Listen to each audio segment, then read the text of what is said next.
Olá pessoal, de volta com mais um vídeo da série Café com Mais Estímulos.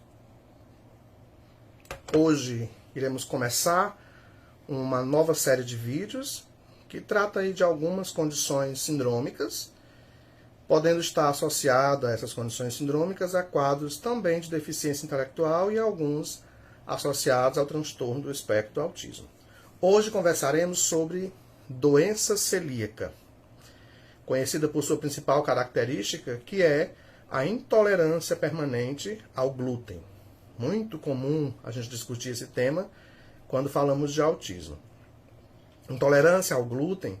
Glúten é uma proteína muito presente em diversos alimentos, como farinha de trigo e seus derivados, centeio, também aveia, cevada e malte. O que, por sua vez, quando não tolerado pelo organismo, pode resultar em algumas condições gastrointestinais desconfortantes ao paciente, como o desconforto gastrointestinal, a gente já viu isso muito presente em muitos casos de autismo, que ocasiona aí diarreia crônica, sensações de distensão muscular, abdominal, perda gradativa de peso, com ocorrência de quadros de desnutrição em muitas situações e possivelmente redução na estatura. Então a gente tem a intolerância ao glúten como um prejuízo gastrointestinal em algumas pessoas que pode merecer aí uma atenção especial a se buscar pela retirada desses alimentos e uma dieta nutricional mais funcional. Estamos falando de doença celíaca.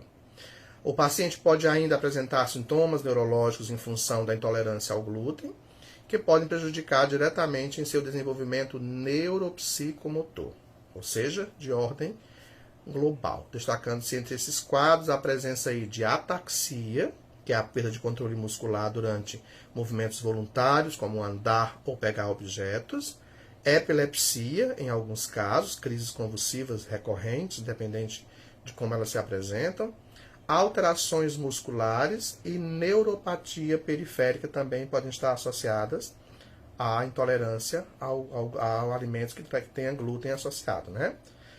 Alguns estudiosos têm associado também diversos comportamentos desorganizados em pacientes com autismo. Vale destacar, nem todo autista tem intolerância a glúten. Mas se a criança com autismo tem intolerância a alimentos que tenham glúten, né? Trigo, derivados de trigo, aveia, centeio, cevada, malte, aí é importante fazer a retirada desse alimento sob orientação nutricional de um profissional especialista, para ver se realmente a criança melhora esses quadros comportamentais, porque agora o alimento foi retirado. A gente então tem que sair por aí espalhando que todo autista precisa de uma alimentação sem glúten. Isso é um mito. A gente tem que observar caso a caso, ok? E a gente reforça mais uma vez que não existe comprovação científica de que todos os casos de autismo tenham associação direta e nem que a apresentação de autismo se modifique em virtude de uma dieta com alimentos específicos. Portanto, faz-se necessária a observação de que a pessoa com autismo de fato seja intolerante antes de pensar na retirada ou na modificação de seu padrão alimentar. A intolerância ao glúten, para a gente entender melhor essa situação, problema, o glúten é uma das proteínas mais complexas e mais difícil de digestão por parte do nosso organismo. Então, pessoas que apresentam essa condição de intolerância ao glúten possuem uma menor capacidade de fazer essa digestão a alimentos que contenham esses componentes. Então, já citamos onde esse glúten pode estar presente. É considerado uma proteína essencial à alimentação humana por alguns especialistas, mas, em ordem geral, não é proteína essencial à alimentação humana, portanto, se for retirada, não vai fazer grande diferença na nutrição do sujeito, mas também não vale a pena retirar se não houver uma comprovação de que aquilo provoque dificuldades. Alimentos que contêm glúten e que podem trazer algum tipo de desconforto ao sujeito podem ser substituídos por outros sem causar danos à saúde, tá? Nesse contexto, ao falar de doença celíaca, a gente vai dizer que ela causa sensibilidade extrema no intestino, por causa da ingestão do glúten, o que pode provocar, em consequência disso, uma inflamação na parede do intestino em virtude dessa hipersensibilidade às proteínas. Os nutrientes, além do glúten, não são absorvidos de forma apropriada pelo organismo e aí, como consequência, traz o desencadeamento de algumas reações físicas e até de ordem comportamental. Vamos citar aqui algumas delas para a gente melhor observar as nossas crianças, adolescentes e adultos. Adultos com sintomas gastrointestinal podem apresentar perda de peso, estamos falando da doença celíaca. Pode apresentar diarreia crônica, quadros de anemia, distensão abdominal, cansaço e indisposição. Crianças com sintomas gastrointestinal podem apresentar deficiência de desenvolvimento, perda de peso, baixa estatura, recorrência de vômitos, diarreia, dor abdominal recorrente, intestino irritável, hipoproteinemia, irritabilidade e comportamentos que são considerados por alguns como infelicidade, um termo não muito comum de se observar.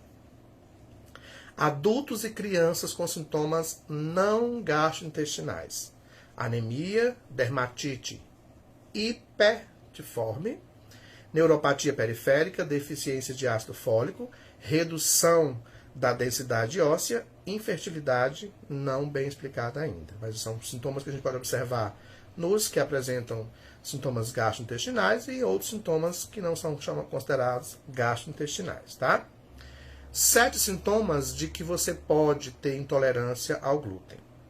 Barriga inchada ou com aspecto ou sensação de dolorida, intestino preso ou solto, daí as diarreias recorrentes em alguns casos, frequentes dores de cabeça ou queixas de dores de cabeça, desconforto, sensação de fadiga e muito cansaço, quadros associados aí à depressão e ansiedade, perda de peso repentina e queixas de dores localizadas em várias partes do corpo. Então, são alguns dos sintomas que a gente pode citar como dentro das possibilidades de identificação para a doença celíaca. Consequências disso: emagrecimento, anemia, queda de cabelo, irritação, comportamento que oscila, né? Tratamento existe? Sim, mas podemos dizer que não tem cura e a única forma é adotar a dieta isenta de glúten, a substituição por outros alimentos. Não se deve, nesse caso, consumir cereais matinais, né? Evitar pães, bolos, biscoitos, massas e qualquer outro produto que contenha farinha de trigo e seus derivados. A cevada está presente na cerveja, também deve ser abolida em alguns casos. Centeio em alguns pães também é importante se observar que pode trazer aí desconforto, já que estamos falando de glúten presente em diversos alimentos, tá ok? É importante lembrar que a retirada dessa alimentação não vai fazer com que uma criança com uma condição diagnóstica associada deixe de ter tal condição, mas melhora o quadro comportamental, porque se isso provoca desconforto gastrointestinal, traz comportamentos que podem ser desorganizados. Se eu melhoro o desconforto gastrointestinal e outras condições associadas, eu tenho comportamentos que podem ser também atenuados em função disso, tá? Então, doença celíaca é um quadro que pode vir presente em muitas pessoas, dentre elas também a condição para o autismo.